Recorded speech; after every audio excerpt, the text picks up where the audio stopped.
আসসালামু আলাইকুম। Expense ক্লেমগুলা forward করার জন্য আমরা প্রথমে ওয়েবসাইটে ঢুকব।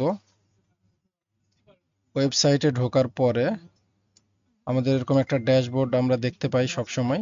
তো এখান থেকে আমরা কি করব, নিচে যাব, যে এই যে এখানে এক্সপেন্স ক্লেম লিস্ট, এই এক্সপেন্স ক্লেম লিস্টের মধ্যে এখানে ফিল্টার আছে, নামের নিচে ঠিক ফিল্টার আছে। আর এখানে যত এক্সপেন্সগুলা ফিল্ড ফোর্সের লোকজন অ্যাড করবে, তো তাদের এখানে শো করবে। এখানে 20টা আছে, এখানে আমরা 200টা করে সিলেক্ট করতে পারবো।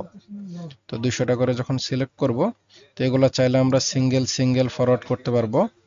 আবার চাইলে এগুলা চেক করার জন্য আমরা কি করব, সর্বপ্রথম আমরা যেটা করব, এখানে ফিল্টারের মধ্যে যাব, যে আগে হোটেল বিলটা দেখে নেব, এক্সপেন্স টাইপ, যে হোটেল বিলগুলোতে সবকিছু যেহেতু বড় অ্যামাউন্ট থাকে, সবগুলাতে ছবি অ্যাড আছে কিনা, সবগুলাতে ছবি অ্যাড আছে কিনা এটা আমরা একটু এইভাবে চেক দিয়ে নেব। যেটা থাকবে না, তো নো ইমেজ এখানে শো করবে।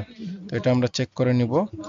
আর তারপরে আমরা কি করব, যে কোনো যদি একজনের বিল অ্যাড করতে যাই, যেমন এই যে এখানে প্রত্যয় কুমার রয়, তো ওনার হচ্ছে আমি এই 7 দিনের বিল কি করব, আমি ফরওয়ার্ড করব। তো এখানে আইডি হচ্ছে এই এক্সপেন্স আইডি, এটা না, আমি সার্চে গিয়ে ওনার আইডিটা দিব। সার্চে গিয়ে যখন ওনার আইডিটা দিব এবং স্ট্যাটাসে এখানে কি করব, স্ট্যাটাসে পেন্ডিং অপশনটা সিলেক্ট করব। করার পরে পেন্ডিং বিলগুলাই আমি ফরওয়ার্ড করব। তো অলরেডি ওনার পেন্ডিং বিল আমি দেখছি না, আইডি একটু এখানে স্পেস একটা গ্যাপ পড়ছিল, এক্সাক্ট ম্যাচ হইতে হবে। এখন সার্চ করলাম, এই যে ওনার পেন্ডিং বিল 26টা। তো এখানে যেহেতু আমি 200টা শো করছি, সমস্যা নেই, আমি দেখে নিব যে ওনার সবকিছু ঠিক আছে কিনা। এভাবে চাইলে আমি একটু হোটেল বিলটা আরেকবার একটু চেক করে নিব, রিচেক করে নিব। ঠিক আছে, কোনো সমস্যা নেই। এখন আমি কি করব, ওনার অল বিলটা ধরে আবার আপনি চাইলে এখান থেকে এই যে এভাবে চেক করতে পারবেন যে কোথা থেকে কোথায় গেছে, কোনটা ডেইলি অ্যালাউন্স ছিল, তারপরে হচ্ছে এই যে রিক্সা এখান থেকে এখানে, এখান থেকে এখানে।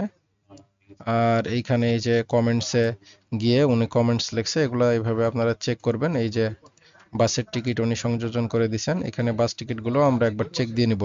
কনভেন্স যে বিলগুলো আছে এগুলো চেক দেওয়ার পরে ফাইনালি কি করব, আমরা হচ্ছে এটা সিলেক্ট করে সবগুলা চাইলে একসাথে ফরওয়ার্ড করতে পারি, অথবা এই যে এখানে একটা নিউ নিউ ট্যাব, এই যে নিউ ট্যাব ওপেন করে আমরা এইখানে এভাবে বিলটা আরেকবার একটু চেক করতে পারি।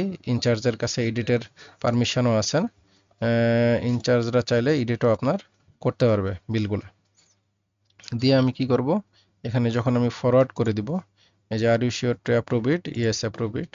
তো এখানে এই যে অ্যাপ্রুভড হয়ে গেল, তার মানে ফরওয়ার্ড হয়ে গেল, এটা বিলিং এর পথে চলে গেল। তো এখানে যেহেতু পেন্ডিং সিলেক্ট করা আছে, এখানে আর আমরা পাবো না। এখানে কি করব, আমরা এখন ফরওয়ার্ডের মধ্যে যদি দেখি, তাহলে কি হবে, এইখানে এই যে সব ফরওয়ার্ডেড আকারে এভাবে শো করবে। এভাবে আমরা সবার বিল চাইলে একসাথে অল এখানে সিলেক্ট করে এখানে আইডি তুলে দিয়ে সবার বিল চাইলে এখানে আমরা পেন্ডিং সিলেক্ট করে দেন আমরা হচ্ছে এই যে এখানে ডেট সিলেক্ট করব। ডেট যেহেতু 1 থেকে 9 জুলাই যা আছে, পরবর্তীতে কি করব, আমরা সবার বিল একসাথে সিলেক্ট করে এখানে পেন্ডিং ধরে জাস্ট ফরওয়ার্ড করতে পারবো। আবার সিঙ্গেল ইন্ডিভিজুয়াল যেভাবে আইডি, এভাবে আইডি ধরেও আমরা কি করতে পারবো, এক্সপেন্স ক্লেমগুলা ফরওয়ার্ড করতে পারবো। এবং সেটা কি হবে, সেটা হচ্ছে বিলিং এর পথে তারপরে চলে যাবে, তারপরে বিলিং সেটাকে কি করবে, অ্যাপ্রুভ করে দিবে। তো এইভাবে আমরা এক্সপেন্স ক্লেমগুলোকে ফরওয়ার্ড করব।